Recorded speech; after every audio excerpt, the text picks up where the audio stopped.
Praise the lord. అవును, వీరు ధన్యులు.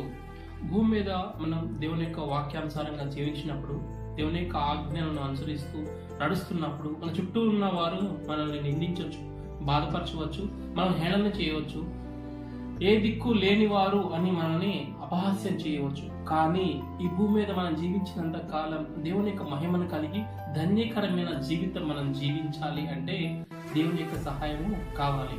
పరిశుద్ధ గ్రంథంలో మత్తయి సువార్త 5వ అధ్యాయంలో ఈ విధంగా రాయబడి ఉంది. ఆత్మ విషయంలో దీనిలేని వారు ధన్యులు, పరలోక రాజ్యం వీరిదే. దుఃఖపడువారు ధన్యులు, వీరు ఓదార్చబడుదురు. సాత్వికులు ధన్యులు, వారు భూలోకమును స్వతంత్రించుకుందురు. నీతి కొరకు ఆకలి దప్పులు గలవారు ధన్యులు, వారు తృప్తిపరచబడుదురు. కనికరం గలవారు ధన్యులు, వారు కనికరం పొందుదురు. హృదయశుద్ధి గలవారు ధన్యులు, వారు దేవుని చూచెదరు. సమాధాన పరచువారు ధన్యులు, వారు దేవుని కుమారులు అనబడుదురు. నీతి నిమిత్తం హింసింపబడువారు ధన్యులు, పరలోక రాజ్యము వారిదే.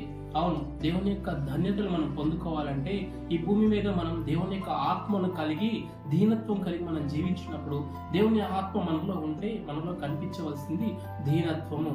మనం దీనత్వం కలిగి జీవించినట్లయితే దేవుని యొక్క మహిమను కలిగి జీవిస్తాం.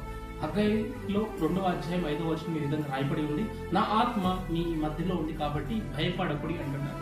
అవును, దేవుని యొక్క ఆత్మ మనలో ఉన్నప్పుడు మనం భయం చెందవలసిన అవసరం లేదు, భీతి చెందవలసిన అవసరం లేదు. మనలో దేవుని యొక్క ప్రేమ ఇతరులకు మనం పంచగలిగినప్పుడు ఈ భూమి మీదే మనం పరలోకపు అనుభవాన్ని పొందగలుగుతాం.